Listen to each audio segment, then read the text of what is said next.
boa tarde oficialmente a todos. Como eu já falei, é um grande prazer, uma grande oportunidade receber aqui hoje a companhia do Ayrton.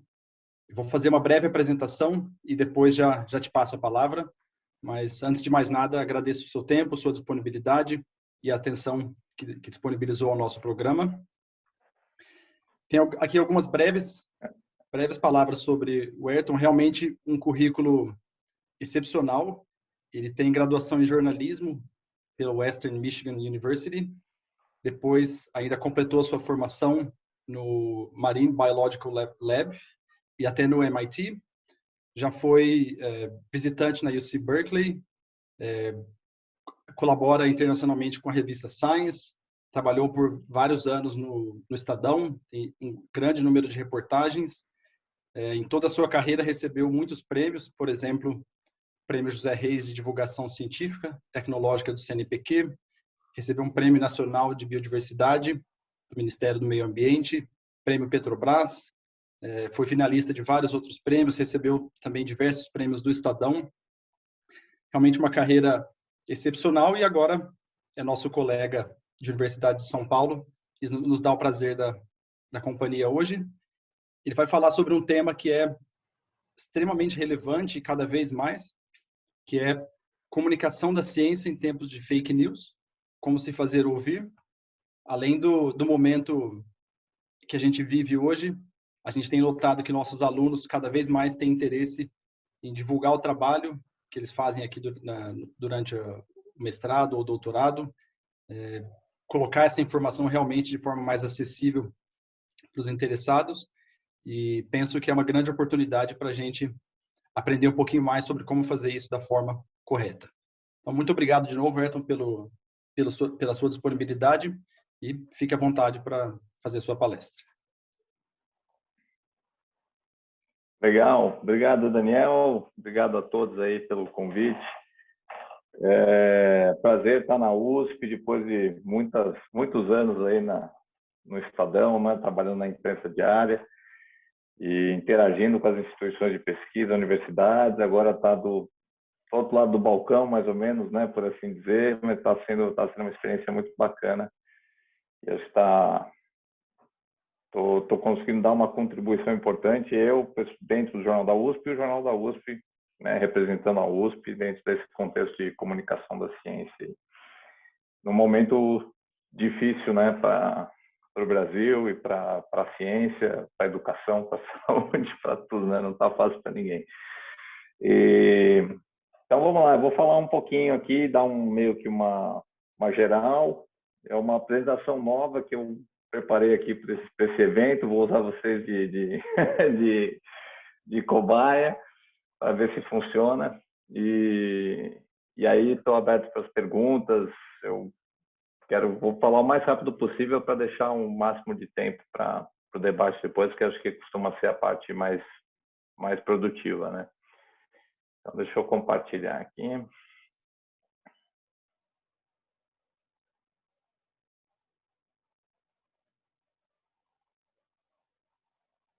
Legal. Estão vendo aí o slide? Sim. Sim?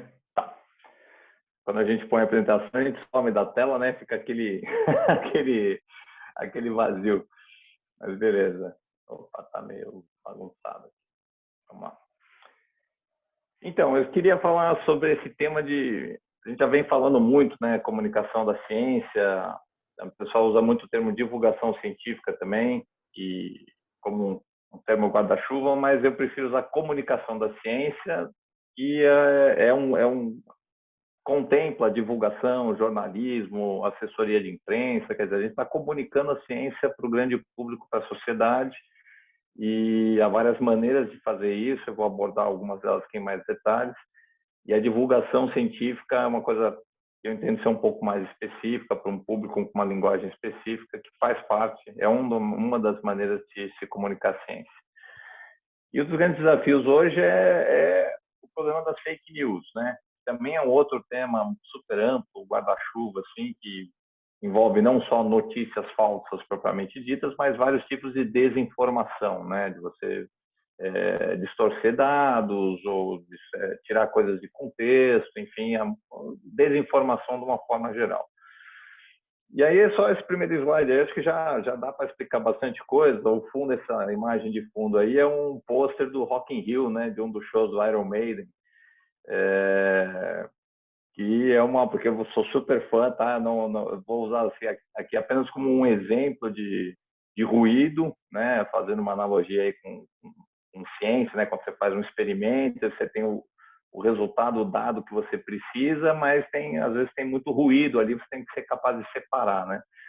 E na comunicação é a mesma coisa. A gente está tentando fazer comunicação de qualidade, de ciência para a sociedade, mas a gente está fazendo essa comunicação dentro de um ecossistema de comunicação, né? E o principal deles é a internet, que você tem uma quantidade gigantesca de ruído. Então é como você ir num show do Iron Maiden no Rock in Rio com dezenas de milhares de pessoas, e esse violinista aí está me representando, né, a ciência, um cientista tentando transmitir uma informação um pouco mais qualificada, estruturada, tal, para a sociedade no meio desse ruído todo, né, se fazer ouvir. E simbolicamente esse violinista aí é aquele do filme do Titanic, que está tocando violino enquanto o barco está afundando, né? E as pessoas desesperadas, tal. Então tem essa simbologia também para o momento atual que a gente está passando. Vamos ver aqui.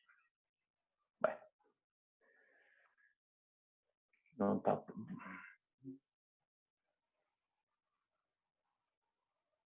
Espera aí, pessoal, que eu fiz alguma bobagem aqui. Aí. Então, vamos falar assim, qual que era o método tradicional, né? Quando eu entrei no jornalismo aí em 2000, lá no Estadão, a única maneira dos cientistas se comunicarem com a sociedade era por meio da mídia, né, da imprensa. Então você era um pesquisador, um professor numa universidade, queria transmitir alguma informação para a sociedade, você tinha que dar uma entrevista para um jornalista, para esse jornalista escrever uma matéria, publicar, e assim a informação chegava para a sociedade. E era essencialmente foi o que eu fiz durante 20 anos lá no Estadão, todo dia vendo o que estava saindo, as novidades no meio científico, entrevistando pesquisadores, escrevendo reportagens e passando essa informação adiante, né? Com, né, a chegada da internet, a chamada revolução digital, isso abriu uma série de canais e criou uma série de ferramentas que permitem aos cientistas se comunicar diretamente com a sociedade sem precisar desse intermédio, né, desse intermediário que é a imprensa. O que não significa que a imprensa não continue sendo extremamente relevante, mas que ela deixou de ser a única opção. Então, hoje, qualquer cientista pode, né, criar perfis nas redes sociais, ter um site, um blog, o que quer que seja, e produzir conteúdo e transmitir, se comunicar de uma forma direta com a sociedade. E o que eu tenho enfatizado bastante também nas últimas eventos, tal, é que não só os cientistas individualmente, mas as instituições de pesquisa também precisam usar muito mais essas ferramentas que a internet disponibiliza, esses meios digitais, para você ter uma comunicação de ciência não só do ponto de vista individual, num esforço individual do cientista, mas das instituições, né? Inclusive mais importante até, eu acho. Então, assim, vamos dizer, tem 3 cientistas, você quer trabalhar com comunicação científica, ou divulgação, o que quer que seja, né? Você tem 3 caminhos principais aí para fazer a sua informação chegar para a sociedade. Você pode usar as vias institucionais, que aí incluem, se a universidade tiver, eu botei um jornal, entre aspas, aí, porque a gente na USP tem o jornal da USP, mas seria algum veículo de comunicação institucional, ou os famosos press releases, né? Pelo menos a universidade que tenha uma assessoria de imprensa pode preparar um press release, fazer um contato com a imprensa para fazer essa informação chegar. Então, usar os caminhos institucionais. Você pode usar lá embaixo também a imprensa, que era o mais comum, e aí você pode fazer isso por meio ou escrevendo artigos ou dando entrevistas, né? E o caminho que a internet permite mais agora é realmente o individual, né? Então, como eu já falei, você ter um blog, ter um site, usar as redes sociais não só para criar, né, criar conteúdo nas redes sociais, mas simplesmente compartilhando conteúdo de qualidade produzido por outras pessoas. Então, necessariamente, você precisa ser um produtor de conteúdo, né? Você pode ser um replicador, né? Um reprodutor, compartilhador de conteúdo de qualidade para que com esse conteúdo de qualidade chegue a um maior número de pessoas e consiga se sobrepor aí, se sobressair no meio daquele ruído todo, né? Da desinformação. E por meio da imprensa também, e aí eu tenho a imprensa de novo, porque num sentido mais proativo do cientista não só esperar ser procurado para dar uma entrevista, mas também ter a iniciativa de procurar a imprensa e se colocar à disposição, mandar conteúdo, mandar material de referência, enfim. Não pode ser uma coisa só passiva também. Pô, a imprensa não me procura para falar sobre o assunto. Pô, mas o cientista pode também tomar essa iniciativa, né? Então, seriam esses os caminhos. Aí são vários, então quem quiser trabalhar comunicação científica não pode reclamar de falta de opções. Tá? E se você quiser fazer se comunicar por qualquer uma dessas vias, tem aí 4 coisas que precisam ser trabalhadas, né? A primeira, obviamente, é a produção do conteúdo. Você precisa ter alguma coisa para dizer, alguma informação para transmitir, né? Aí a formatação, esse conteúdo precisa ser formatado de alguma forma, né? Você não pode pegar o seu paper, né, que foi publicado numa revista científica, e passar isso adiante achando que o público não acadêmico vai conseguir processar aquela informação, né? Você tem que pegar aquela informação científica e formatar aquilo de alguma forma que seja consumível, né? Compreensível para o seu público que você quer atingir, que seja um público não científico, não acadêmico. Você precisa distribuir esse conteúdo, tá? Como é que você vai fazer esse conteúdo chegar para as pessoas? Não é montado. Cada uma dessas etapas aí tem todos uma série de desafios envolvidos. Mas de uma forma geral, você precisa produzir o conteúdo, formatá-lo, distribuir isso de alguma forma. Vou distribuir pelo Instagram, vou distribuir pelo Facebook, por um site, enfim. E aí, dependendo do canal que você escolher, isso volta no ponto 2 aí, que você tem que formatar o conteúdo de uma forma que seja adequada para aquela forma de distribuição que você vai utilizar, né? E aí depois você precisa gerar um engajamento, não pode só publicar, né? Imagina, com a quantidade de bilhões de páginas, de sites, e as pessoas são bombardeadas com informação, entretenimento, enfim, com conteúdo de todas as formas durante o dia. Só colocar uma coisa na internet não significa que as pessoas vão ver, né? Então você precisa gerar engajamento. Aí tem toda uma série de técnicas que eu nem domino muito bem, porque eu sou do tempo do papel, do jornalismo em papel ainda. Então me adaptei, mas não sou um especialista em gerar engajamento. Isso aí, tanto que as pessoas que têm muitos seguidores tal na internet, elas contratam empresas, consultores, pessoas que são especializadas em gerar engajamento para que aquele conteúdo seja visto, né? Apareça para as pessoas. Então, e aí um manualzinho de boas práticas de comunicação, independentemente se você está trabalhando com genética ou com física ou com independentemente do tema, né? Você precisa saber com quem você quer falar, né?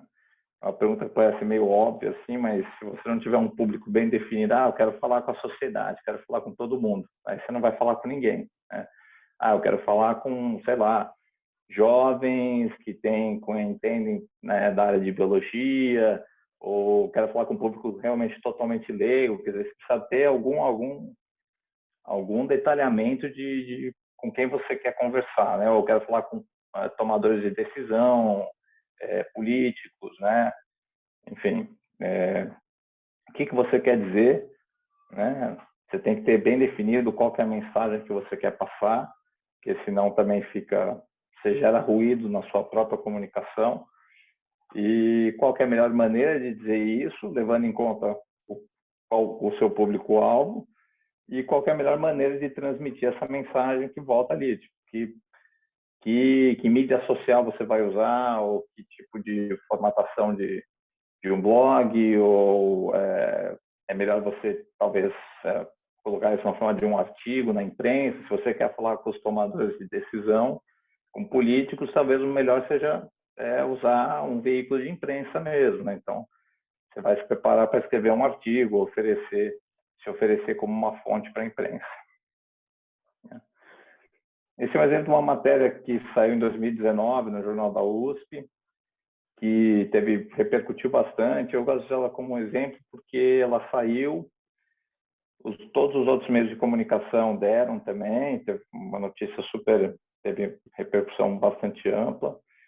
E eu lembro de um amigo meu falar, estava comentando assim, né, na academia, até ele falou: você viu que legal, os caras curaram um paciente de câncer, ou alguma coisa nesse sentido. Ele achou super legal a notícia, né?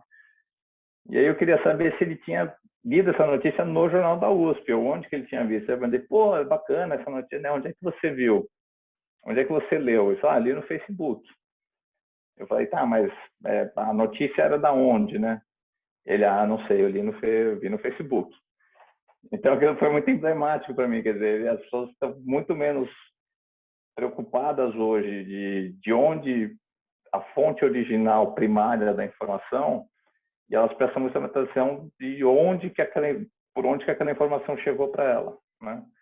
Por isso que o WhatsApp é um problemaço, né? Porque as pessoas recebem um monte de coisa pelo WhatsApp e elas validam aquela informação de acordo com quem enviou aquela informação para elas, e não necessariamente quem é a fonte original do dado, né? Quer dizer, se tirou um pouco aquela coisa do criteriosa de, putz, isso aqui vem de um jornal respeitado, de um Estadão, de uma Folha, do New York Times, versus o que o meu tio pensa, né? E aí, mas quando as coisas vêm assim pelas redes sociais ou pelo WhatsApp, fica tudo muito misturado, né? Então é algo que tem que ser levado em conta também, até para entender por que as pessoas acreditam num monte de bobagem que circula por aí.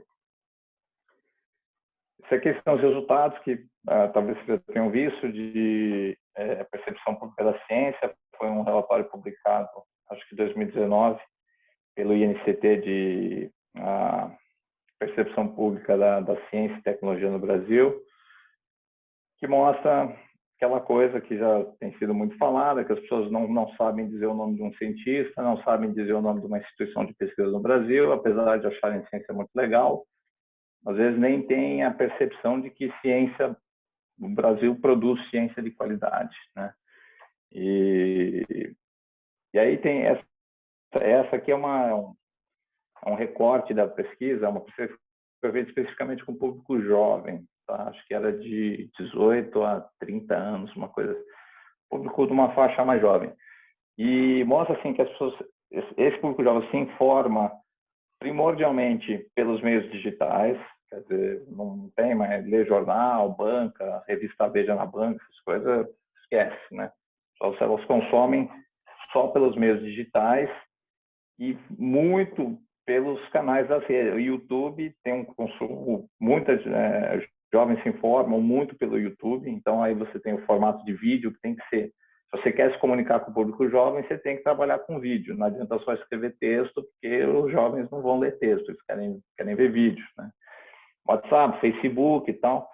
E eles reconhecem que existe uma dificuldade muito grande. Eles sabem que tem muita desinformação, mas sentem uma dificuldade grande de conseguir diferenciar o que é informação correta ou não, né? Essa é uma foto que eu acho também emblemática, voltando à questão, né? Comecei com o Rock in Rio ali, aqui é um show, e essa é uma foto que saiu no New York Times, uma matéria, e você vê, as pessoas enxergam o mundo hoje pelos smartphones, né? Então, voltando àquela coisa do manual, como é que você quer conversar com a sociedade, produzir um conteúdo que vai chegar para as pessoas, que vai ter engajamento, você tem que produzir um conteúdo que seja adequado para ser consumido numa tela de celular, né?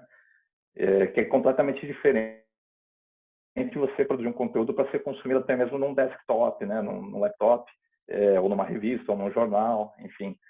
A gente tem que entender que as pessoas hoje enxergam o mundo por meio e se comunicam com o mundo por meio da tela do celular, né? E esse eu vou passar bem rapidinho. É um estudo que saiu também nos últimos 2 anos, que acompanhou um grupo de pessoas e viu quanto cada corzinha dessa aí é, né, entretenimento, e-mail, notícias, outros ou trabalho. Então, mostrando como em um dia, em 75 horas, aí, né, 30 pessoas em 75 horas, como as pessoas mudam, né, constantemente de notícia para entretenimento, para trabalho, para lazer, e pá, pá, pá, pá, pá. Então, como é que você consegue que alguém preste atenção no que você quer falar, né? No resultado do seu experimento, que seja, sei lá, qualquer coisa que você queira comunicar, e a galera está todo mundo nessa loucura, né, de trabalhar assistindo televisão, ouvindo podcast e lendo e-mail e assistindo YouTube ao mesmo tempo, praticamente, né? Então, realmente é difícil você conseguir ganhar a atenção das pessoas. E para isso você precisa ser cada vez mais multimídia, né? Multimídia, uns anos atrás, quando eu estava no Estadão, apareceu esse termo, temos que ser multimídia, tal, e era uma coisa que você tentava fazer a mais, assim, né? E hoje tem que ser o padrão, né? Tudo que você faz, você tem que ter, no mínimo, uma combinação de algum desses elementos aí de comunicação, texto com infografia, fotografia também é importantíssima, ilustrações, você tem o podcast, a comunicação por áudio, né? Que é vamos dizer, uma evolução do rádio, assim, né? O podcast, que também tem uma audiência enorme hoje. Você precisa ter métricas para saber o que está funcionando, enfim, essa caixinha de ferramentas aí de comunicação, ela é grande, você precisa saber usar, saber qual ferramenta usar para o trabalho que você quer desenvolver e saber mexer com algumas, pelo menos, dessas ferramentas, se não todas, né? Isso aqui é um manual para quem quiser trabalhar, né, seguir o caminho de comunicar via imprensa, via mídia. Tem esse manual que a Superintendência de Comunicação da USP fez uns 2 anos atrás, está bem bacana. Se alguém quiser só pesquisar, tem o link também no site do Jornal da USP, dá uma série de orientações, como conversar com jornalista, dar uma entrevista e tal. E a gente quer evitar isso aí, né? A desinformação, e que nesse caso está representado pelos políticos, e certamente eles são um problema, né?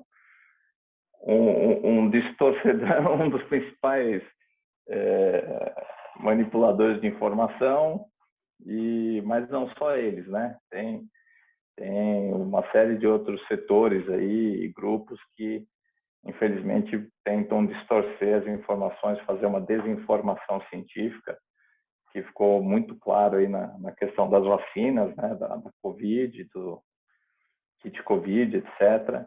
E para vocês que trabalham com melhoramento de genética, na parte de plantas e tal, foi uma coisa que, né, ficou muito clara também na questão dos transgênicos, né? Acho que está, se não totalmente, pelo menos largamente superada, apesar de ainda haver algumas coisas pendentes.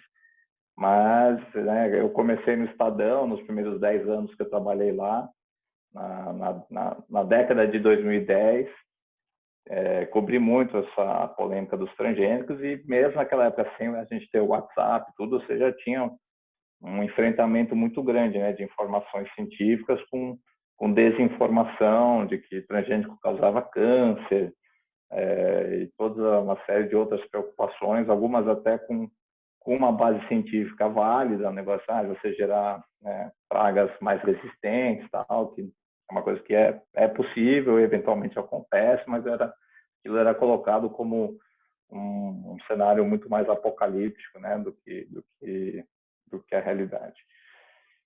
Então, eu vou passar, é isso, fazer só essa introdução rápida aqui, e fico à disposição aí para trocar uma ideia.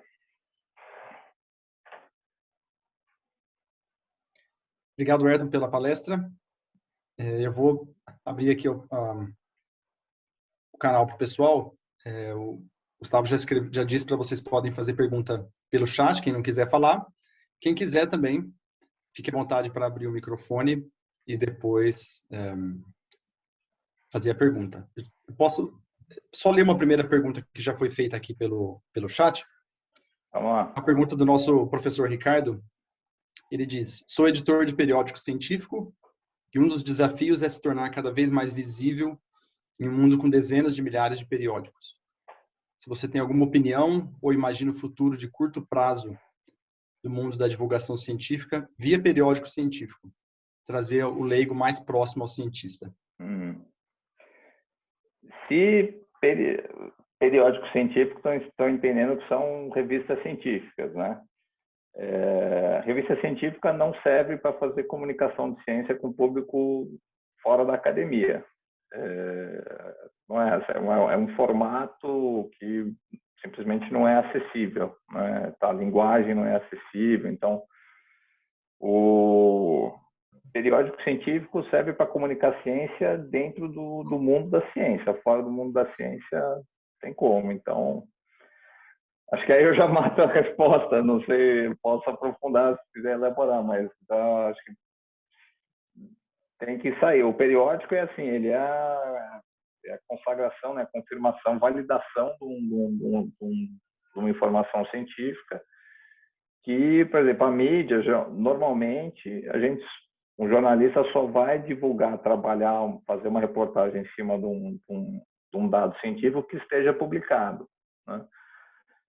Não é uma regra, tipo, nunca, né? Mas, via de regra, normalmente é assim. Claro, por exemplo, na pandemia, você teve muita notícia em cima de trabalhos, né, de pré-prints, e aí você também tinha que, né, por ser uma situação de emergência de saúde pública, ouvir grupos de pesquisa ou pesquisadores individuais e ouvir a opinião, talvez, de dados que não estão ainda publicados, mas que talvez é importante você passar alguma informação para a sociedade.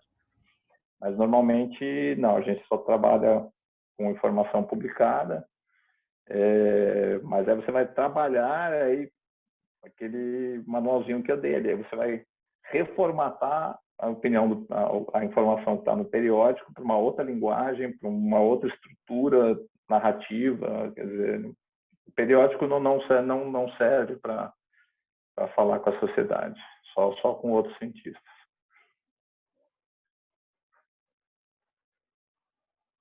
Joia. O Fernando pediu a palavra. Fernando, fique à vontade.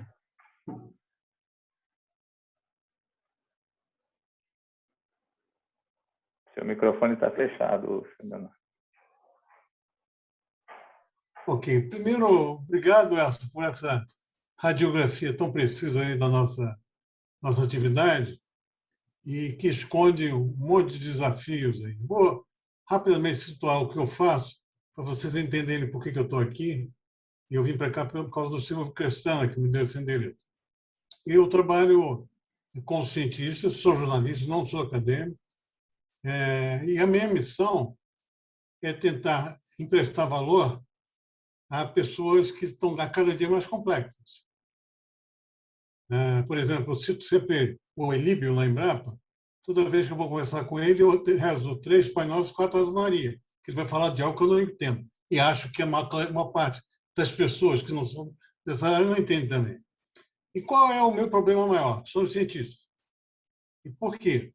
Tudo isso que o Ayrton falou, eu trabalho com Exalc, Lavras, Viçosa, FCV e Embrapa. E a minha missão é mostrar o que eles não conseguiram mostrar em 50 anos. Por quê? A linguagem deles é informação.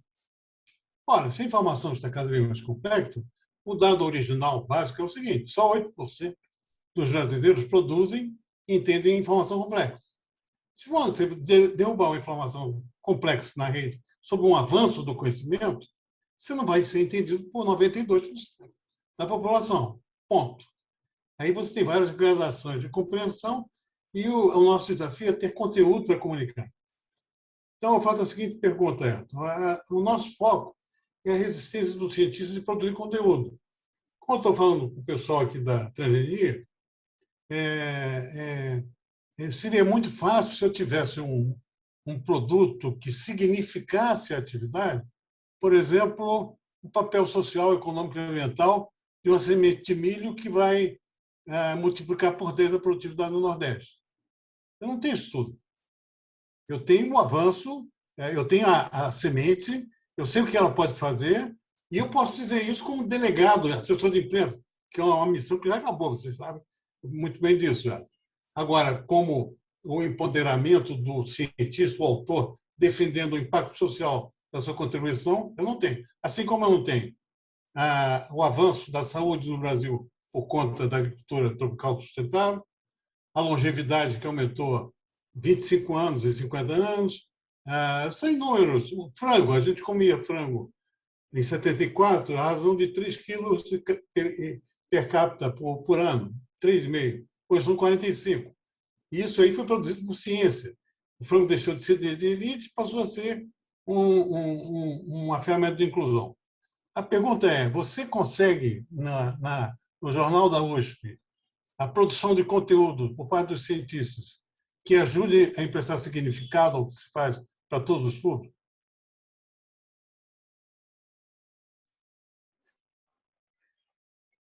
Consegue. Isso é o que a gente tenta fazer sempre, né, no jornalismo científico. Muitas vezes não é fácil porque os pesquisadores, né, o cientista, ele não é preparado para fazer comunicação.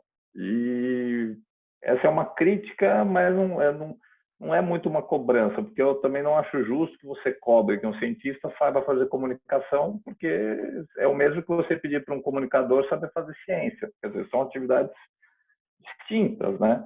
Para fazer comunicação, para ser jornalista, você vai, faz uma faculdade e tem um diploma em jornalismo ou em comunicação, e para ser cientista você tem uma formação completamente diferente.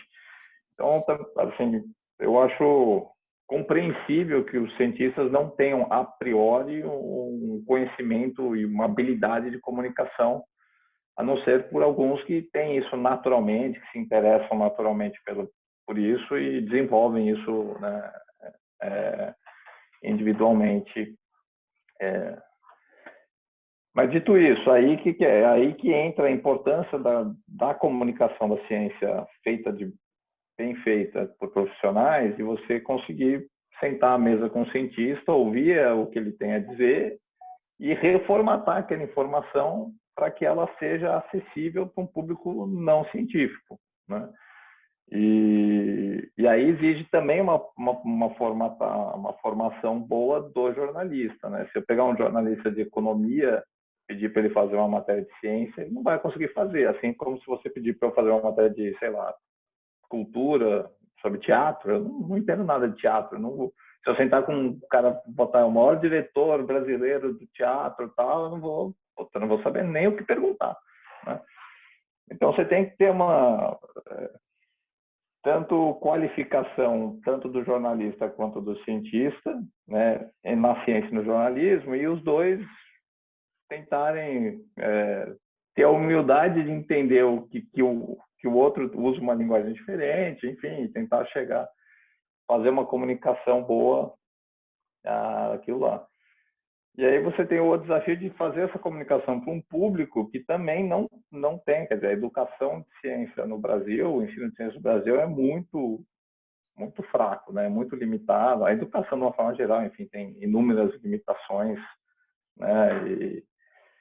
Então, assim, é difícil. Você precisa pegar o que o cientista produziu, simplificar isso, reformatar aquela informação para um público que, se o seu público-alvo é o público leigo, tipo, é leigo mesmo, né? As pessoas não sabem a diferença entre DNA e RNA, não sabem que uma estrela é diferente de um planeta, sabe? Conceitos muito simples de ciência que, dependendo do público com o qual você quer falar, você tem que realmente reduzir aquela complexidade a uma simplicidade muito, muito elementar.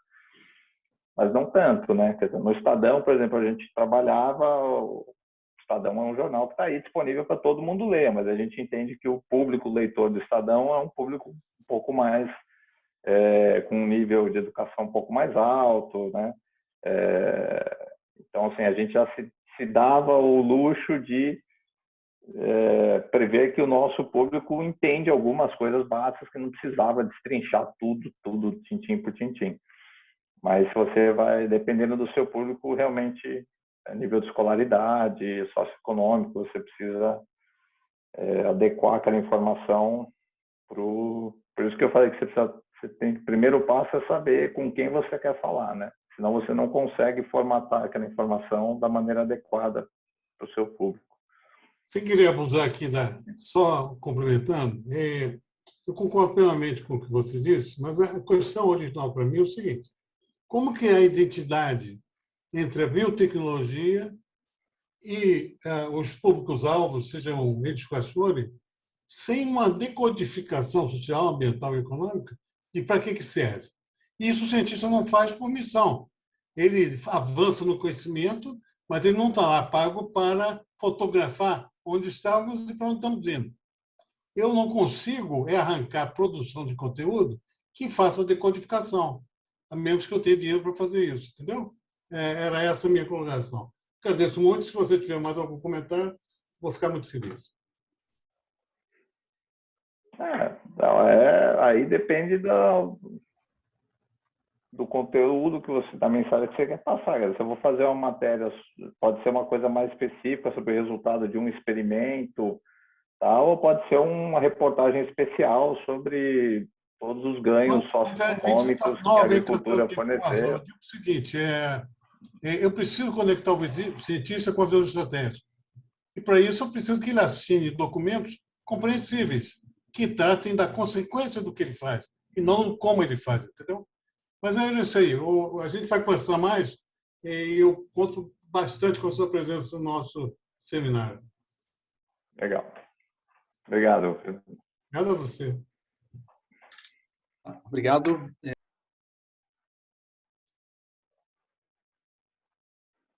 Fechou seu microfone, Gabriel. Oi. Obrigado pela pergunta e pela resposta. Nós temos algumas outras perguntas aqui no chat, algumas por escrito, mas primeiro, acho que seguindo a ordem aqui, vou passar a palavra ao professor Augusto, que quer fazer uma pergunta também.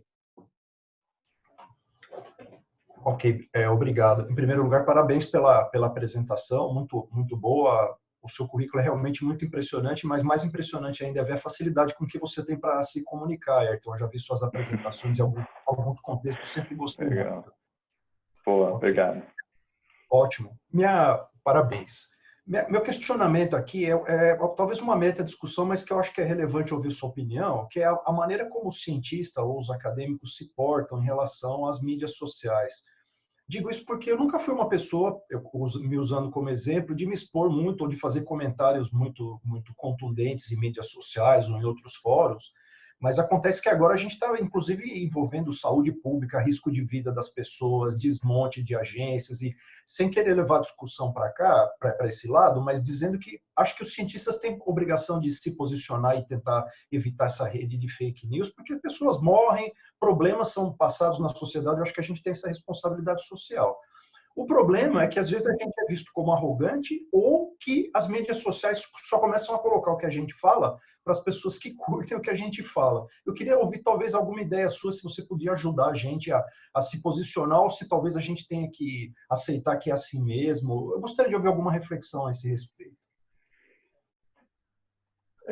Uma reflexão. Eu acho que a pandemia colocou isso de uma forma muito brutal, né? De que algo que assim, os cortes orçamentários, todos os cortes em cima da ciência, né, desvalorização da ciência no Brasil nos últimos anos, já vinha. Eu acho que a consciência dentro da comunidade científica de que é preciso se comunicar com a sociedade, né, não só em momentos específicos, mas continuamente, tem que ser um processo contínuo, sempre presente, ele cresceu muito nos últimos anos em função da necessidade que a comunidade científica enxergou de ter apoio da sociedade para defender que ela precisa ter orçamento, que ciência é importante, que se faz boa ciência no Brasil e tal, e não conseguir alavancar esse apoio da sociedade ou comover, digamos assim, a sociedade. Teve um exemplo muito bom quando teve a reforma ministerial do Temer, né, que foi com o Temer, né, que ele acabou com o Ministério da Cultura, e teve uma indignação nacional imediata, tal, e recriou. E aí fundiu comunicação com ciência e tal, e assim, a comunidade dizia, pô, cadê o apoio que a sociedade deu para a cultura, mas não dá para a ciência, né? Acho que aquilo foi muito emblemático de como assim a não valorização da comunicação científica no passado cobrou um preço agora, nesse momento em que a ciência precisa do apoio da sociedade e não consegue, né? Está conseguindo mais agora, porque nos últimos anos houve um investimento forte nisso por uma questão de sobrevivência, né? E aí sobre as mídias sociais, as redes sociais, é um baita desafio porque primeiro é uma selva, né, cara? A rede social é um lugar totalmente aberto, descontrolado, desregulamentado. Então, é o oposto do que o cientista está acostumado a trabalhar, né? Dentro da ciência, você trabalha sempre, a discussão é sempre em cima de evidências, de dados, então a coisa tem que estar publicada, quer dizer, é um sistema super controlado, né? Organizado, você tem processo e tal. Aí depois você de repente entra numa rede social para fazer uma comunicação com um público não científico e começa a ser questionado, criticado, xingado e tal. Cara, não é moleza lidar com isso, ainda mais para um cientista que assim está acostumado a trabalhar num ambiente que é o oposto daquilo, né? Então acho que isso é uma dificuldade imensa que impede que mais cientistas sejam ativos, né, comunicadores mais ativos nesse ambiente de rede social. Eu acho super compreensível, porque eu estou nas redes sociais por obrigação profissional, porque senão eu não estaria, né? Mas precisa estar, e você precisa saber como é que a coisa funciona, e precisa estar lá. E aí eu acho que não uma obrigação, né? Eu acho do cientista se comunicar, mas não em tudo, talvez, mas em certos temas, quando você começa a ter um crescimento do movimento antifacina, que é uma coisa que tipo literalmente pode matar pessoas, né? Por elas não terem medo de se vacinar por conta de uma fake news e tal. O cientista ele tem uma obrigação moral, profissional, sei lá, de realmente de estar lá, mas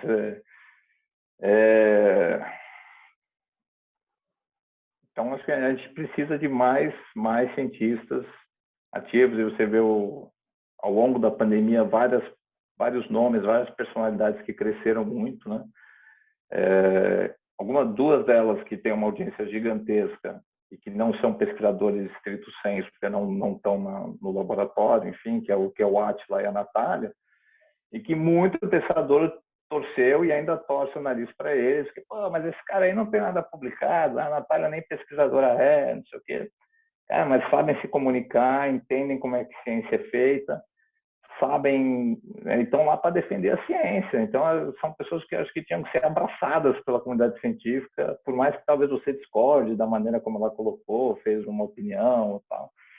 Mas, enfim, a gente que está aí defendendo a ciência de um ataque brutal de pessoas que estão aí para destruir a ciência mesmo, tipo, literalmente falando. Então, quanto mais gente tiver se comunicando, porque não necessariamente você precisa atingir milhões de pessoas como o Átila, né? Você pode ter um pesquisador que vai atingir, sei lá, um grupo pequeno de pessoas, mas cada um fazendo um pouquinho, junta 100 aqui, 100 ali, a gente vai crescendo, né?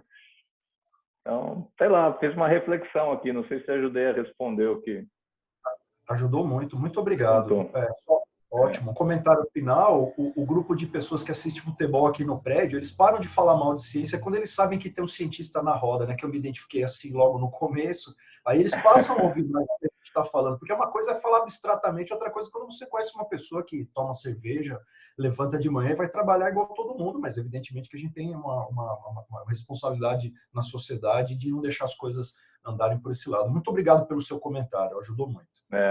Mas isso aí depende, assim, você tem uma influência só num grupo das pessoas do seu condomínio. Você fala, pô, isso não vai mudar a opinião pública brasileira sobre um tema, mas, pô, se 20 pessoas do seu prédio passam a valorizar mais a ciência por sua causa, eles vão, na família deles, também defender a ciência, né? Ou, pelo menos, não atacar, que já é uma boa. Enfim, a coisa vai se multiplicando, né? É uma coisa viral, assim. Então, acho que é isso aí. Cada um tem que fazer o que está ao seu alcance e esperar que, com muita gente fazendo isso, se multiplique e a gente consiga mudar essa trajetória aí. Muitíssimo obrigado. Um abraço para você. Valeu. Obrigado. Seguindo aqui o roteiro, eu vou ler as perguntas. Eu sei que todos podem ler, mas só para ficar gravado aqui. Temos uma pergunta da Ana Letícia, uma aluna nossa aqui de doutorado, e ela diz o seguinte: nós, os alunos, entendo, né? Estamos geralmente focados em nossas pesquisas e desenvolvimento de carreira. No nosso caso, produzir conteúdo para comunicação acaba se tornando um trabalho extra que consome bastante tempo. É ainda mais difícil em relação à comunicação de ciência básica, que também é um comentário que eu quero fazer depois sobre a ciência que a gente faz aqui. Se você tem alguma dica de produtividade que ajude a produzir conteúdo de forma eficiente.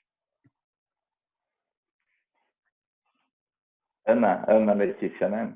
Ana, realmente, produzir conteúdo, mesmo que esse conteúdo seja simplesmente tweets, né?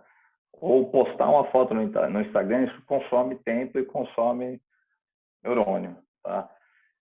Especialmente se você quiser fazer isso bem feito, né? Então, no Twitter, escrever qualquer porcaria e dar um clique ali, tudo bem, é 5 segundos. Mas se você quer realmente usar as redes sociais para fazer comunicação de fato e não só botar para fora qualquer coisa que você está pensando, isso consome tempo mesmo.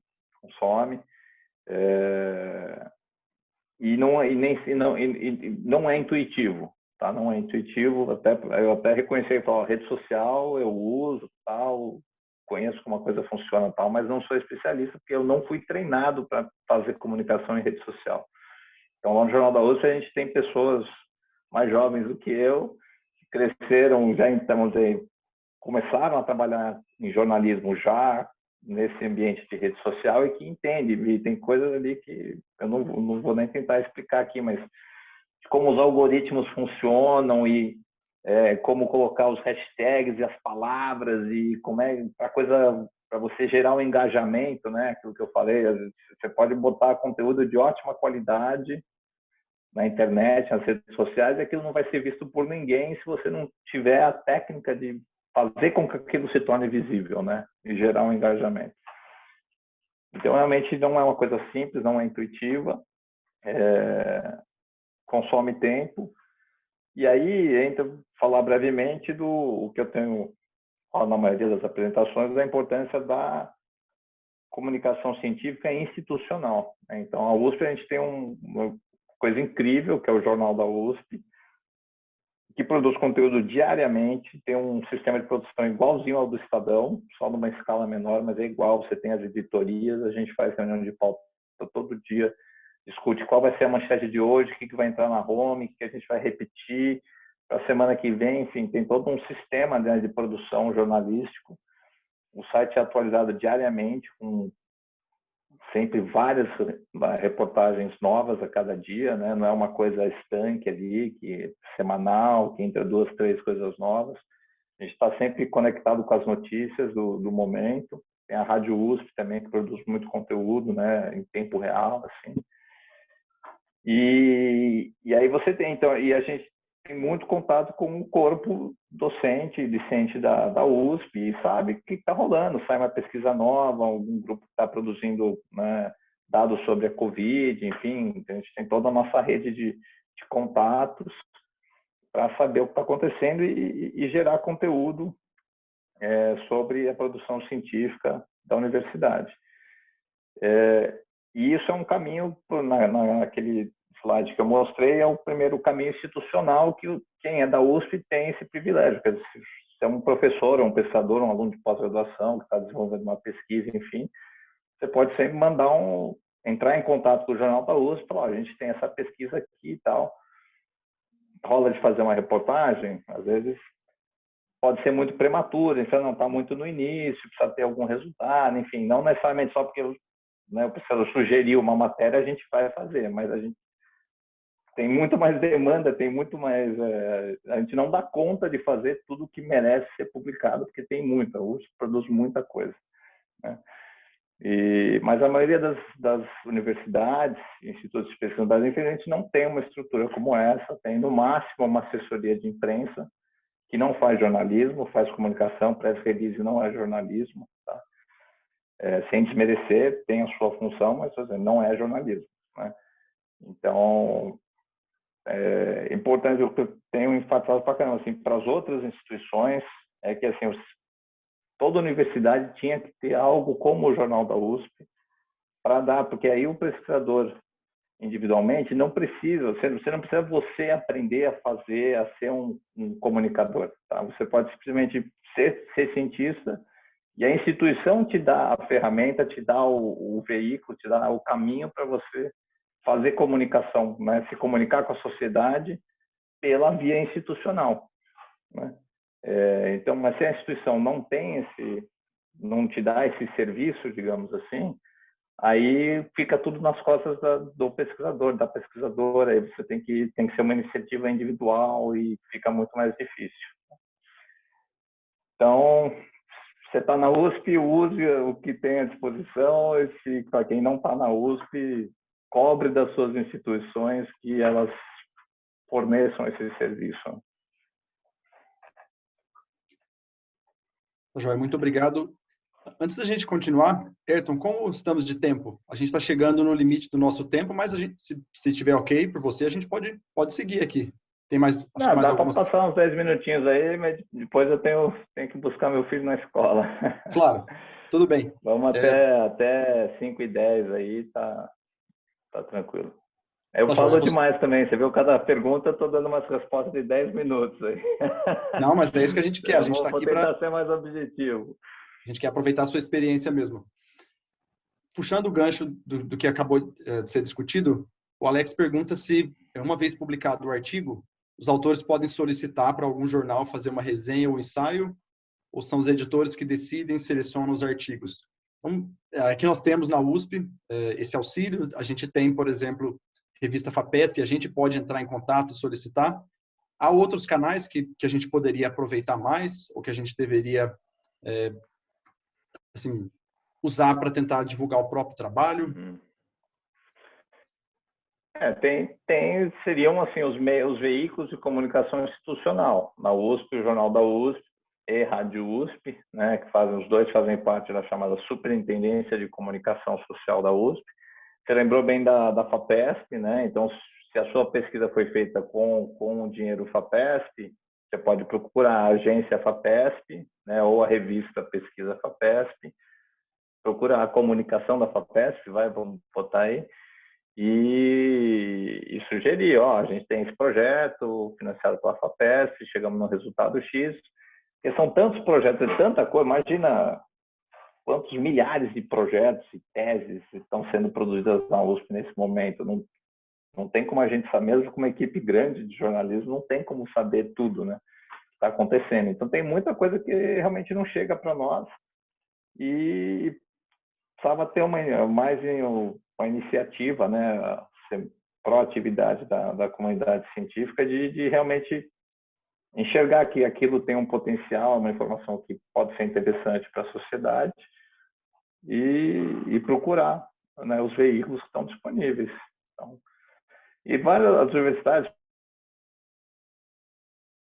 Unesp, Unicamp, tem outras universidades que também têm veículos, não uma coisa tão estruturada como o Jornal da USP, mas toda vez tem ali um espacinho no site delas, que seja para publicar notícias, né? Então, tem que ir atrás, entrar em contato e se colocar à disposição, mostrar o que tem, mas também não adianta chegar, mandar um PDF do paper e falar, olha aqui, a gente publicou um paper na revista X, tal, vocês podem fazer uma matéria? Cara, já tenta dar uma trabalhadinha primeiro, né? Manda um e-mail já destrinchando um pouquinho, a pesquisa é importante por causa disso, tal. Só mandar um PDF de um paper, a chance daquilo, né, ser entendido como uma boa pauta jornalística, enfim, é menor, né? Porque aí o jornalista não necessariamente vai ter a capacidade de abrir e ler o paper e entender porque aquilo é interessante, importante, tal. Então, se tiver mais iniciativa por parte dos pesquisadores de buscar esse contato e oferecer o conteúdo, se colocar à disposição, mais conteúdo vai ser produzido. Legal. Na sequência, passo a palavra para a Cláudia, que queria fazer também um comentário. Pergunta, Cláudia? Obrigada, Gabriel. Primeiro, obrigada, Ayrton, pela palestra, é excelente. Tudo que você falou faz super sentido em todas as respostas, então acho que nós fomos privilegiados hoje com a sua presença aqui, sabe? E, segundo lugar, o que eu queria comentar, na verdade, é que você falou uma coisa super certa, né? Que a gente, não dá para mim ser cientista e ser comunicadora, não dá tempo, eu não tenho formação para isso, e ao mesmo tempo a gente vê que a comunicação, são poucos os profissionais que se dedicam à comunicação científica. A gente teve aí a Natália e o Átila, que tiveram uma proeminência enorme, porque também apareceram no Jornal da Cultura. Acho que foi, na verdade, o Jornal da Cultura que acabou trazendo eles, né, à tona dessa forma. Aí eu fico pensando, existe alguma forma dessa linha virar uma coisa realmente forte em termos de formação não sei se do jornalista, ou do biólogo, eu não sei, existe uma perspectiva da gente despertar mais a atenção de futuros profissionais aí para trabalhar nessa área, né? Porque não é trivial a gente falar de maneira simples para o público. Não é nem que a gente não sabe, é que a gente tem que escrever os artigos científicos e é praticamente o mesmo tempo para escrever um artigo dessa forma, né? Eu gosto muito, não sei se você conhece, tem um artigo, uma revistinha que é da Frontiers, que é Frontiers Kids, que são artigos bem simples, um dia dá uma olhada, Frontiers Kids. São artigos simples que a própria Frontiers publica e quem faz a revisão são kids, são crianças. Você escreve e são adolescentes que avaliam aquele texto. Então, é muito legal de ler, é muito bacana. Mas a gente não vê isso aqui, né? E eu vejo pouco incentivo até na contratação de profissionais dessa forma, né? A própria Natália tem o próprio emprego, né? Ela tem a própria ONG. Sei lá. Sim, acho que eu espero que um dos legados dessa pandemia seja que todo mundo comece a enxergar mais ainda a importância da ciência, né, em primeiro lugar, e da comunicação da ciência também, né? Que a ciência está aí todo dia no Jornal Nacional, no Jornal da Cultura, em todos. Quer dizer, a ciência virou uma protagonista do noticiário diário, né, da imprensa. Depois que acabar a pandemia, será que isso vai continuar, né? Não, espero certamente não na mesma intensidade, porque até pela uma natureza da notícia, né? A notícia é sempre aquilo que está acontecendo no momento. Então, se você não tem uma pandemia que tipo coloca aquele tema no alto, na manchete, não vai ser como agora. Mas espero que assim, para reduzir, mas não volte a ser o que era antes, né? Que todos os jornais e o público em geral continuem a valorizar esses temas, mesmo depois que a emergência passar, porque certamente virão outras, né? E estão surgindo novos, tem pouco ainda, mas você vê várias iniciativas de criação de grupos ou de cursos para né? Acho que só a demanda que eu e outros temos recebido para participar de eventos como esse aqui, todo dia. Então, todo mundo quer falar sobre isso, né? Então, acho que isso é super positivo. Então, claramente, existe um aumento da conscientização da comunidade científica de que a comunicação é essencial para a sobrevivência da ciência, né? Então, acho que avançamos, certamente. E só uma retificação.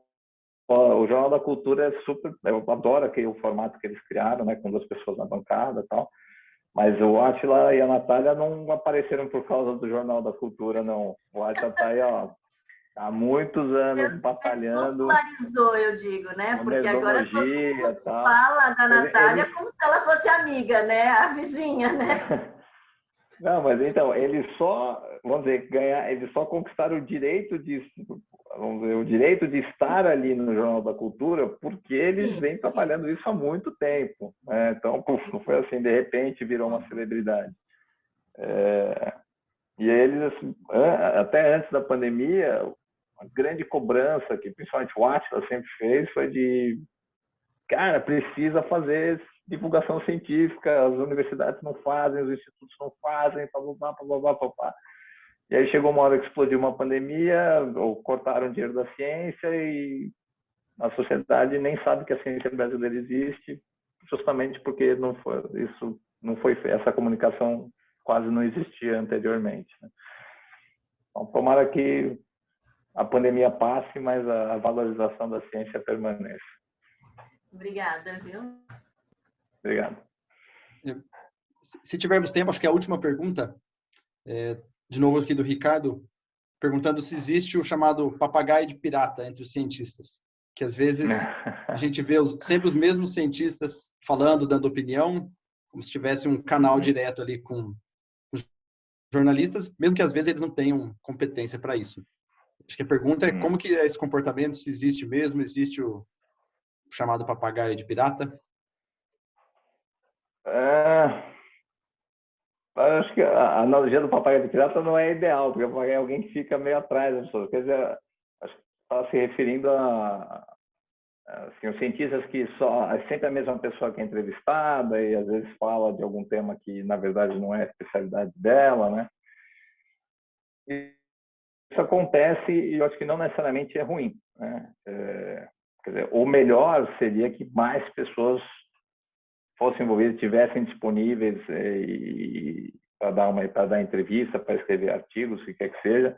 Mas, quer dizer, no noticiário do dia a dia, você está sempre cumprindo prazos muito, muito curtos, às vezes de minutos, né? Estoura uma notícia, você precisa ouvir um especialista tal para colocar uma notícia no ar. Enfim, você tem pessoas que são de confiança, né, que te atendem, mesmo num curto prazo, e que não necessariamente, isso é uma questão muito, muito feita, a Natália e outras, assim, pô, mas ela é microbióloga, o que ela entende de vacina, tá? Ela não tem formação em produção de vacinas, mas ela é uma ótima comunicadora. Então, o que qualifica um cientista a dar uma entrevista, a aparecer na mídia, digamos assim, né, de uma forma geral, não é só exclusivamente o currículo dele como pesquisador naquele tema, né? Até porque muita gente pesquisa coisas muito específicas, então as pessoas aí não vão ser ouvidas nunca, né?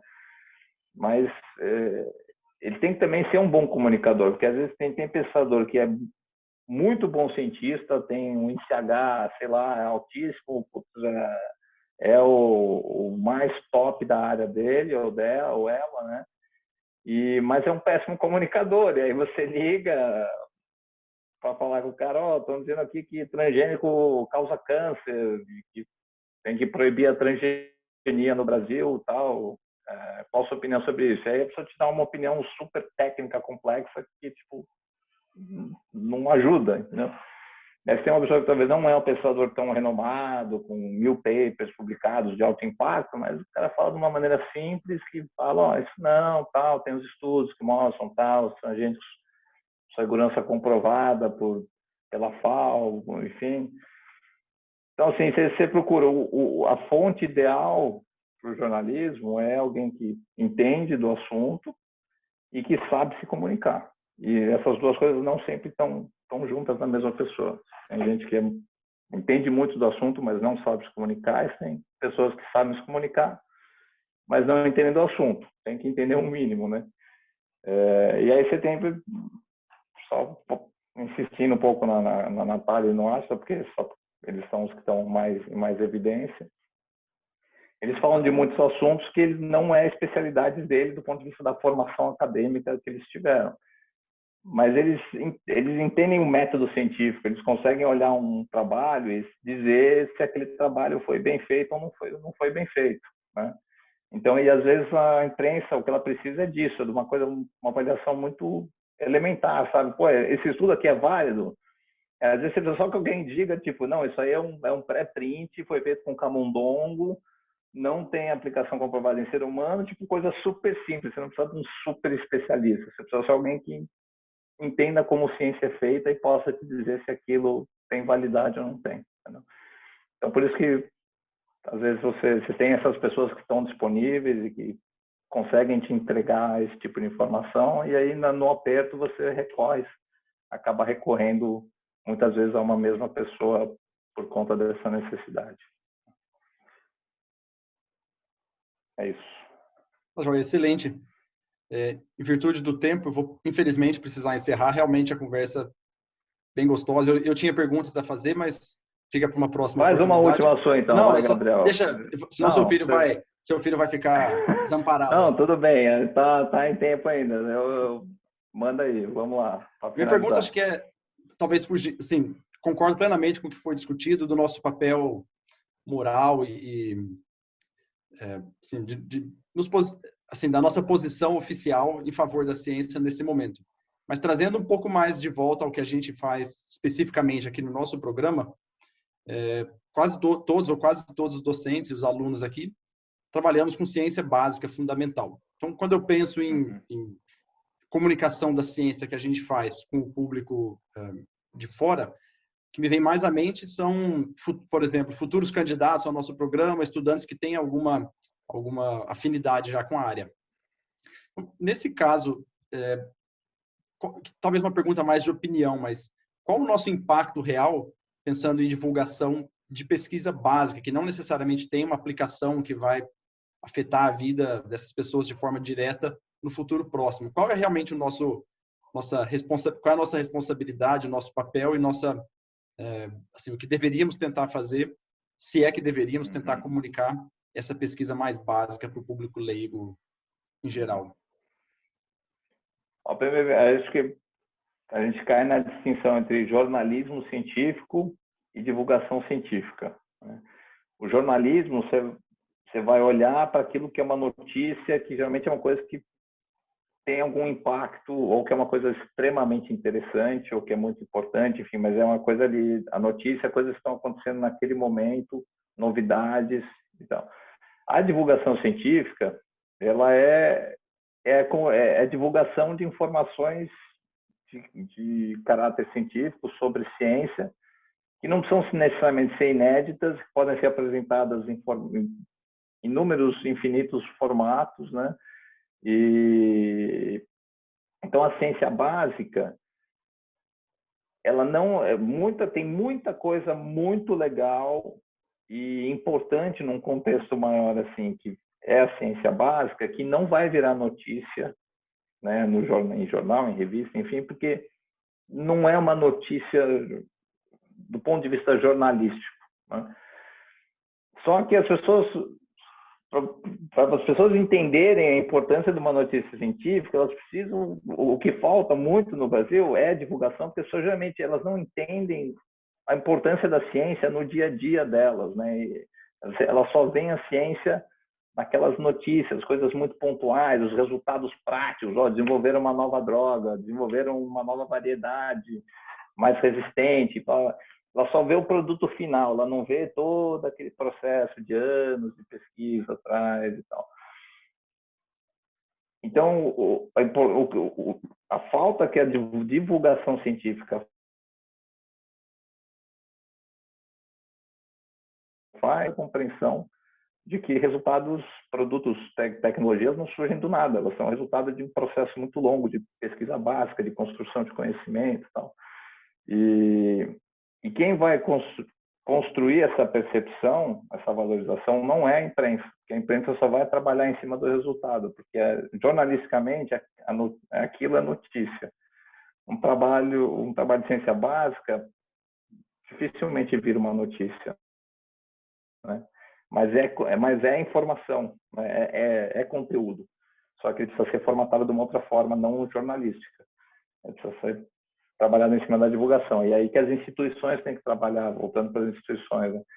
Porque o jornal da USP, ele não se pauta como o Estadão ou como a Folha, né? O que a gente entende como notícia é muito mais amplo. Então, ciência básica, para nós é show de bola, super legal, tem uma pesquisa legal, vamos fazer uma matéria. Mas aqui não vai virar uma matéria no Estadão ou no Jornal Nacional, porque é uma coisa muito básica ainda. Então, por isso que a divulgação científica é tão importante, justamente para construir essa percepção pública de que a ciência você não estala o dedo, ingere, que as vacinas saíram em um ano, não foi porque tem um cara genial que inventou a vacina do dia para a noite, né? Tem décadas aí, isso é uma coisa que as pessoas têm muita dificuldade de entender, porque falta divulgação e falta educação científica, né? Então, isso aí vai ser resolvido ao longo de décadas, cara. É uma coisa que tem que começar a construir agora, para quando vier a próxima pandemia, daqui uns 10, 20 anos, a sociedade ter um entendimento melhor de como as coisas funcionam. Mas é isso aí, vai ter que ser construído aos poucos. Muito bem, excelente. Obrigado pela sua visão. Eu vou agradecer mais uma última vez em nome do programa. Agradeço também aos nossos representantes e alunos que organizaram e entraram em contato. Foi um grande prazer. Espero que a gente tenha outras oportunidades no futuro. E obrigado pelo seu tempo. Legal, foi um prazer, pessoal. Obrigado aí pelas perguntas. Espero ter contribuído e o Jornal da USP está aí. Quando tiver coisa legal, manda para nós. Tá joia. Obrigado, viu? Vamos que vamos. Valeu. Boa noite para todo mundo aí. Tchau, tchau. Boa noite. Boa noite. Obrigado.